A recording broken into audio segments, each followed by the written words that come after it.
Hello, YouTube. We are Hey. back. We are back. Oh my God. Woo. Hi. Hi. This is Ongoing Mastery Live. I am Kirsten Rourke, I'm Kelly Donovan Condren. and we're going to be talking about things that affect the learning and development community and training and teachers. We had a podcast, Ongoing Mastery Presenting and Speaking, that was on all the podcast platforms, and we have moved to live streaming because it's a lot easier for our schedules. Yes. So what I'm going to do is just real quick, I'm going to grab the live and grab that link and throw that up onto LinkedIn.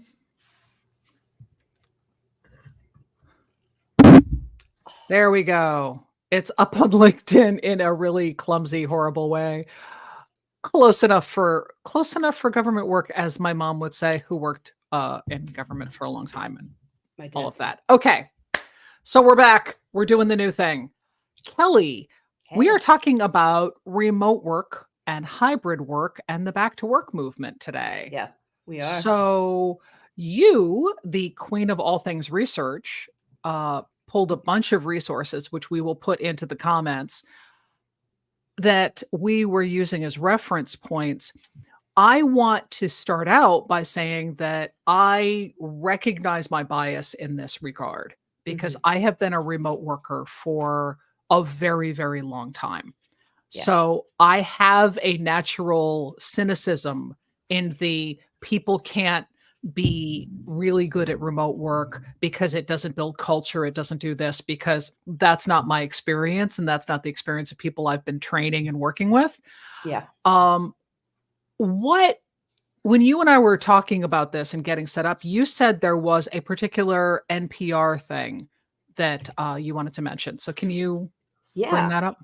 Right at the end of January 30th, NPR did a piece about back to work mandates, back to the office mandates, and questioning if the official line of it's better for workplace morale is really so. Companies like JP Morgan and Bloomberg have been issuing the back to the office mandates under this guise of better for morale and productivity. And they had an expert on, a professor of business administration from University of Pittsburgh, who was like, yeah, but no.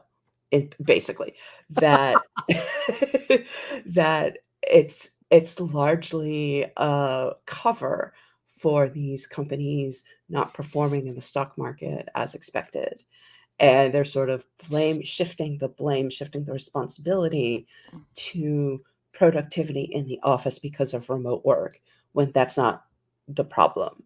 And it was also noted by the professor, whose last name is Ma, that um, the companies that tended to be most strident about back to the office Mhm. tended to be led by male CEOs, and that it Hmm. was also something of a power grab, a status shoring up kind of move. Okay. So, as a college professor, Mm. what has your experience with remote performance been? Because it's been pretty interesting and not necessarily fun. Not necessarily fun, but I think I was ready for the pandemic maybe more than the average bear, because not too long after I started at Babson, 2, 3, 4 semesters, something like that, we all came back from spring break, and somebody brought norovirus back from wherever they'd been. And on maybe Sunday, got a notification from health services that, hey, everybody be aware, this is on campus, take these steps for hygiene. And the next day I went into my class and said, okay, everybody, I'm going to take 20 minutes for a little mom lecture about good hygiene, because my daughter had this when she was an infant. We parents went down. It was really no fun. They're all rolling their eyes at me and like, look, just okay, fine. By the end of the day, they closed campus for a week, and we Mhm. all had to shift to remote. And you know, because they literally closed campus. Like parents couldn't bring care packages to their kids, closed the gates, and sanitized the hell out of everything. And Yep. that was awesome. And that's what they needed to do. So when the pandemic happened, I'd already had to shift to remote suddenly. And I wouldn't say it was fine. There are the ups, the downs, but you also learn to roll with it. And my classes were fine, right? I was able to teach what my students needed. I was able to be flexible for the kinds of environments they were in, Mhm. especially after that first semester where we went home in the middle, right? Once I was planning to be online, lots of things about my course changed to adapt to the fact that we were going to be online. So, how I wanted group work to happen, how I wanted students to participate, what kinds of activities would keep us engaged in our little Hollywood square boxes. It was great because I was thinking about it ahead of time and built it into the class. Yeah, and there's a difference between back to work, remote work, that discussion, and remote education, which Of course. overlap a lot but are Yeah. not the same. My son had to do, as all kids here had to do, basically a year and change of completely and a year and a half of completely disrupted schooling during high Mhm. school, and he's a senior now, and I am certain that that's had an impact on everybody in his cohort, Oh, yeah. and but the thing from my, again, biased perspective, as an educator, as an online person, I think one of the reasons why there's a huge detriment that we'll see in some of these cohorts is because the shift to online was done without real resources, without real prep, Yes. without real training for the Mhm. educators, because teaching and performing online is a very different experience than doing Yeah, it it in is. person. Yeah. And the Absolutely. skill set that I have to have as an in-person technical trainer is different and mapped out differently when I'm an online technical trainer or, Mhm. in my instructional design. So what did you notice with your daughter, with Maeve, and having to do, online, in person, and having it kind of change all the time? So, because my campus had had that norovirus experience long before the pandemic, ever since then, they'd been giving us, making available workshops and all of that, tools for teaching online.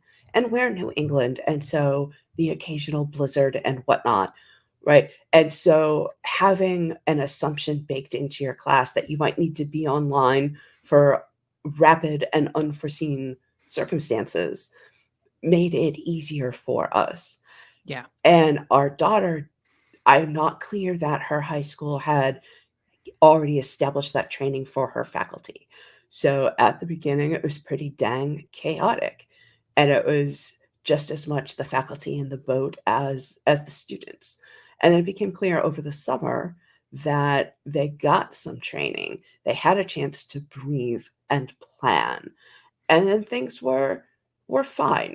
I mean, they weren't great, but, for something where they had to go from no training to some amount of training, they figured out what did they wanna get from the experience, and it worked, right? It just starts with that advanced thinking through, "What am I trying to do? Why am I trying to do it? And how can I achieve it in this environment?" So we're both kind of on the look, you know, the world has shifted. Remote work is what is, Yeah, side of the table, yeah. everybody watching. So please understand that I recognize, we both recognize that we are together talking, preaching to the choir. There are difficulties, there are challenges. Cybersecurity is a thing, and actual, training and also resources are hard to get. And it's one of those things that is now going to be having to be built into companies that are coming online now. But the ones that have been existing for this whole time and Mhm. are saying, no, we need to go back to work. I welcome people commenting on this and pushing back and giving us your thoughts. Because my take, and I'm going to ask Kelly in a second her take, but my take is I get the issues, but it's too late. The world has already changed. We've already moved past it. It is no longer, can you give remote work to your employees, but how are you going to give remote work to your employees? It's no longer an if, okay? It's no longer a, can we do this? You have to do this. This is a global economy. This is how the world is working now. This is, some things have to be in person. Surgery has to be in person, but a lot of things can be remote. Kelly, what is your take on it? I agree. I'm not sure that every single company needs to be 100% remote that can. I think there might be good causes, good reasons to have a hybrid schedule that is that makes sense, that is flexible, that maybe is negotiated, something like that. But I think the benefits of working from home in terms of work-life balance, in terms of impact on the environment and not all of that commuting, in terms of accessibility and the kind of, say, closed captioning on a Zoom call that's available to people who need it, that's not available when you're in the room with them, right? All of those kinds of things aren't going away. And what with it being a global pandemic, the effect of that was so large that it's undeniable that it's changed the environment of work. Yeah. So we're going to, we're doing a quick, like 15 minutes. That's our thoughts on it. I would like everybody, we're going to share this out on LinkedIn. We're going to obviously be letting people know about subscribing and joining us on YouTube and coming in and working with us live so we can see your comments. I welcome your thoughts on this. We One of the things that in the learning and development community, so I'm an instructional designer and a technical trainer. One of the things that happens for freelancers like me is I've been in different companies as the outsider for decades. And one of the parts that I always find fascinating is that every single time a company would make a statement about how things are, they would always say, no, this is how it is everywhere. This is how it is. And I'm standing in the sidelines going, no, that's how it is here in this office, in this city, in this branch. Yeah. It's not the same way down the hall because I taught them last week and they don't operate the same way you do. But the belief is that it's global. Mhm. So I think I'm buying into that for myself. I think I'm falling into that same trap because my experience has been remote work. Mhm. But Kelly, you have had remote and in person a Yep. lot more and a lot more in person. Yeah. So, what do you think that you also are kind of slipping into the same problem I am? Or do you think that you, because you are more in person, are have a different point of view, have a more balanced point of view?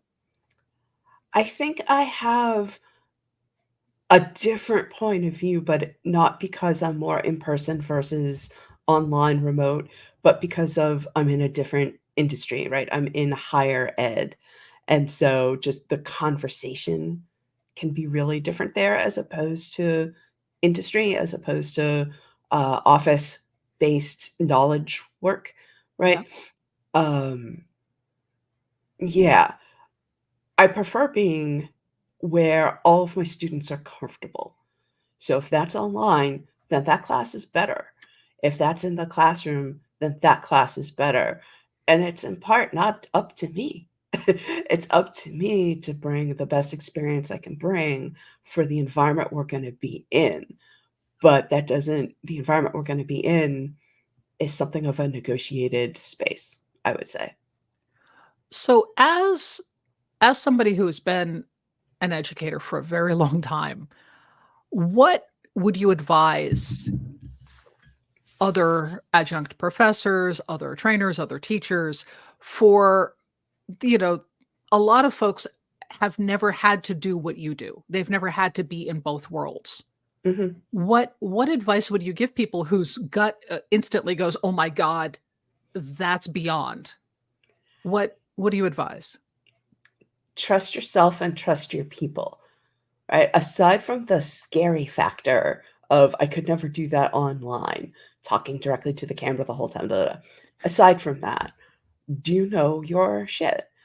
Do you have a good working relationship with the people on the other end of the line, whatever that is, whether they're your students or your team or whoever it is? If the answer to those questions are generally positive, then you can make an online space work too, right? You have to think creatively about it. You can't just transfer directly from one to the other, but you can absolutely excel in an online space if you have trust. I love it. And I'm going to leave it there because I think that is exactly the message that we want to send out today.